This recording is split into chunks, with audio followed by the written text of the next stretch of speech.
One advantage of being a section hiker on the Appalachian Trail, I have found, is I could think about ways to improve things on the next trip. A number of those changes involve small details, and that's the subject of this video. I have long believed that taking care of small problems can prevent bigger problems. Even if that wasn't true, I have found that certain small changes made my backpacking experiences more convenient and less annoying. It certainly is possible to hike thousands of miles without the kinds of things I'll talk about here. We all have to ask ourselves if we are really going to use everything we carry. And in my case, I have used everything I will describe here. Also, these items are fairly light and cheap, which we'll look at in detail. So here we go. In the spring and summer, it can rain a great deal on the AT and do it multiple days in a row. I'm sure everyone wants to keep their smartphone dry enough to keep working, particularly since many hikers will use GPS and apps and PDFs about the trail, and they know Mom will freak out if they don't stay in touch. I have looked at waterproof phone cases on Amazon, and every one I looked at had mixed reviews. If we want to depend on one on the AT, good luck to us. Items like this, which is a separate box instead of a routine case, might be a safer bet, but this thing is relatively heavy. If we put our phone in this box in really damp weather, it wouldn't be impossible to get some condensation inside the box. What I do is keep my phone and my camera in Ziploc bags that contain a bag or two of silica gel. For those who don't know, silica gel will absorb a percentage of humidity, particularly in a closed space. I make an effort to keep the phone and camera dry, and silica gel helps give some extra protection. I have a collection of silica gel bags, and every one of them I saved from some product I bought that had a bag in the box. Also, for example, many freeze-dried hiker meals contain a small silica gel pack. I have never had a silica gel pack accidentally open on me. If we use one from a freeze-dried meal, let's wipe any loose dust off before we use it. At the top of this photo is a normal sewing needle. If we carry a sewing kit, it will contain needles about this size. To use this needle, we need sewing thread that will fit through the needle's eye. We'll also need a needle threader to pull that thread through the eye. Underneath that needle is a Godzilla-sized sewing needle, and that's the one I use while backpacking. I use it because it will let me sew with dental floss, and the whitest dental floss I've used will slide right through the eye of this thing. No threader needed. In fabric stores, I've seen needles almost as big as Godzilla, but with smaller eyes. I got Godzilla among a pack of needles sold for sewing leather, and on Amazon in 2017, I see similar needle packs going for as low as $3.30. I carry Godzilla in my ibuprofen bottle. While the AT is usually pretty wet in spring and early summer, that's not always the case in late summer and fall. In late 2016, the southern end of the trail was hit by a bad drought, and many, if not most, springs dried up. Many fires also broke out, and one caused extensive damage and fatalities near Gatlinburg, Tennessee. Long before that happened, I made a couple of late summer section hikes during drought conditions. This is a spring along the AT, and normally it would be pouring out water like a faucet. When this photo was shot, water was only dripping out of the pipe. In the background is a pot someone had left under the pipe. That pot was full of water and full of rust, too. Which brings us to the white bowl. This is a plastic tub that contained margarine when I bought it. If I had to hold a water bottle under a dripping pipe like this, I'd get muscle cramps before the bottle filled up. The white tub at least let me sit and watch while it filled up, but that's only part of the story. Some springs look like this, a hole with a muddy bottom. The water usually will be very clean if we don't disturb the mud at the bottom. The plastic tub lets me scoop water from this carefully. By comparison, a running stream might contain bits of dead leaves and who knows what else floating in it. With a white tub, I could tell in a split second if I scooped up any of that stuff. If I did, I toss the water on the ground and try again. I did not know I would use the tub for these jobs when I started carrying it. The original plan was to use it to hold my eyeglasses and my headlamp and other stuff from my pockets while I slept. At one time, I put that stuff in my shoes, but if I woke up in the dark, I had to grope around to dig the light or my glasses out of a shoe. The tub is more convenient than a shoe, particularly in the floorless tents I use. The tub weighs about half an ounce. Whether water is scarce or abundant, I don't want to spill any trying to pour it into a container with a small opening.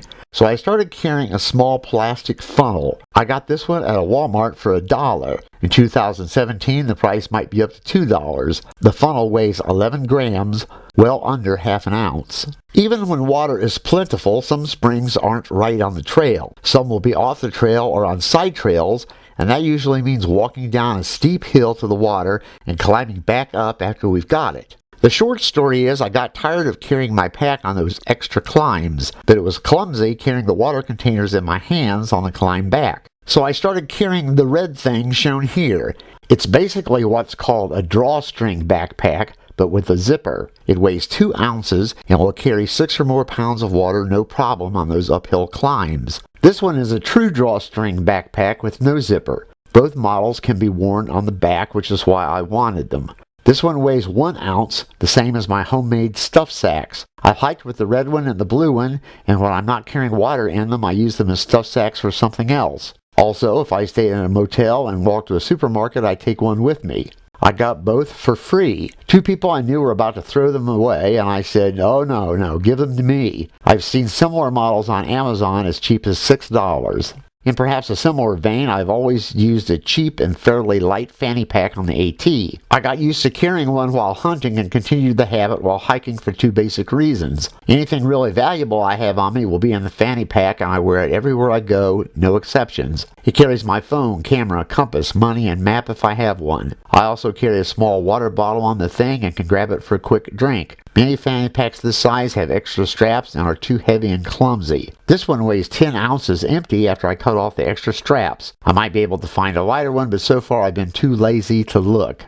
After a lot of rain on the AT, it's often a good idea to stop and dry everything out the first chance we get. In summer and early fall, this job has never taken me more than about 30 minutes, and I've noticed my gear that's black dries faster than any other color. So I prefer my pack, ground sheet, umbrella, and socks to be black. If I was in a desert, maybe I would prefer a lighter color.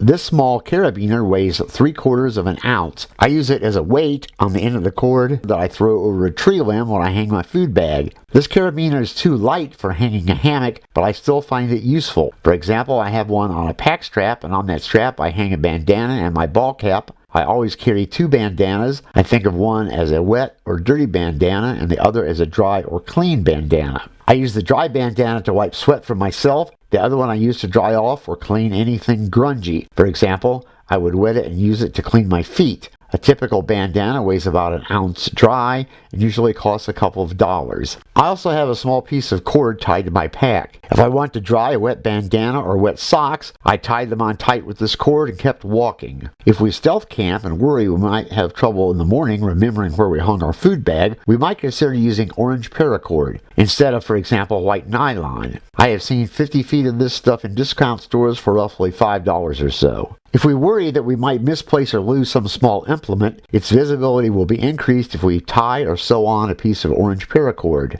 And speaking of knives, if our goal is to hike hundreds of miles on the AT, we can get by fine with a knife this small. The trail and its campsites are usually well maintained. There is little or no compelling need to chop through a ton of vegetation, and many hikers don't need to cut anything except food packages. One question we can ask ourselves is, do we plan to build campfires on the AT? As I've said in another video, we have to be responsible with campfires. Outside of designated fireplaces, they are banned year-round on many areas of the AT. During the bad drought of late 2016, they were banned for hundreds of miles all along the AT from Shenandoah National Park south to Springer Mountain. As I have said, I have never built a fire on the AT because I spent too much time walking to mess with one. Even so, I am always prepared to build a fire if need be. The knife on the bottom is a Spyderco. I have owned several of them and this one has been on the AT, but I have found the knife on top to be more useful overall,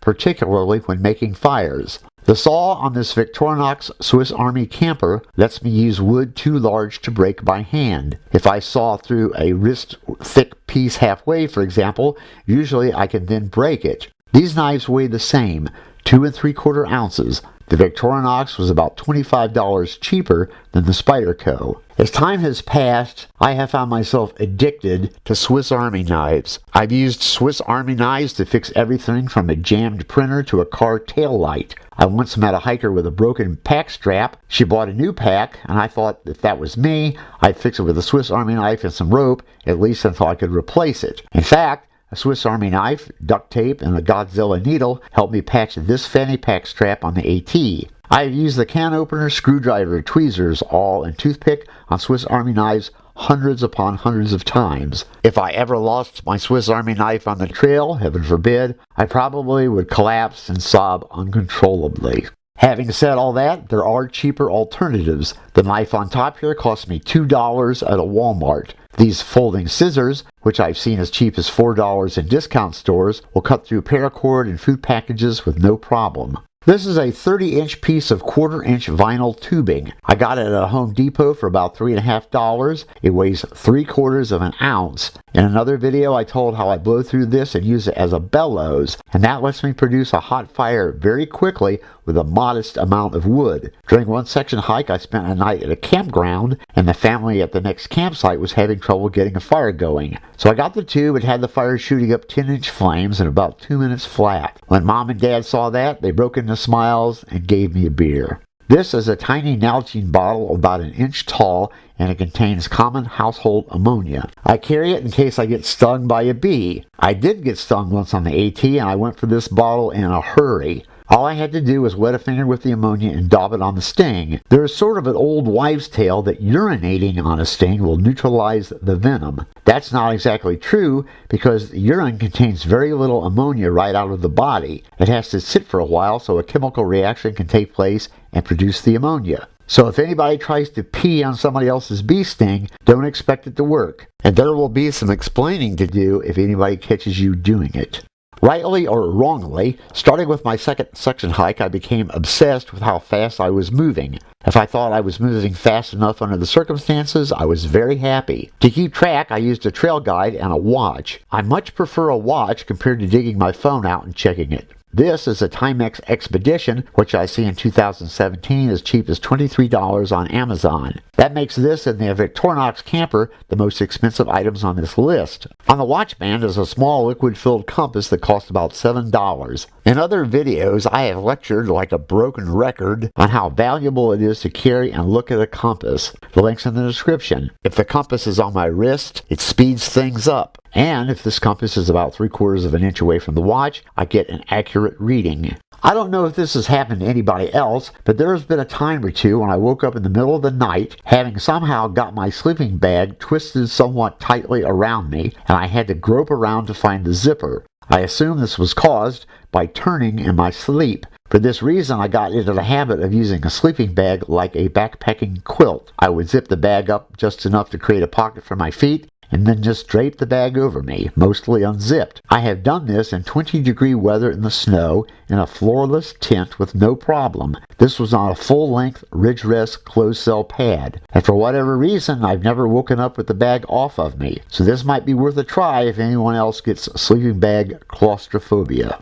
I'm also going to talk about a couple of things many backpackers routinely do. But first, there's a question. Is there a downside to these extra things I've carried? Well, there is a price to pay, and that's the weight. If we give the Victorinox a pass because it weighs the same as the Spyderco, and consider the bandanas as replacing no other towel, the small items weigh half a pound. Backpackers are sometimes tempted to say some small thing, quote, weighs nothing, but it all weighs something.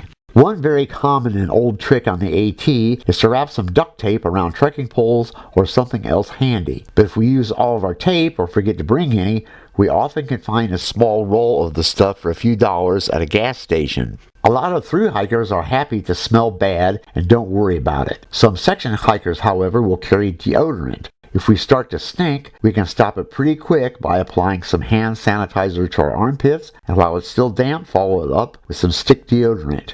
Wearing earplugs can help us get enough sleep. We might end up sleeping in a shelter with 3 other people who snore like crazy. Even if we never sleep in shelters, insects oftentimes can make a huge racket at night. Many of my other videos contain other little tricks. For example, this white thing is a pot scraper. This scraper means I can get my cook pot clean without soap or a scrubber. See the link in the description to learn more. And now we're done. As always, my thanks to my subscribers. Please subscribe if you haven't yet, and thanks a million for watching.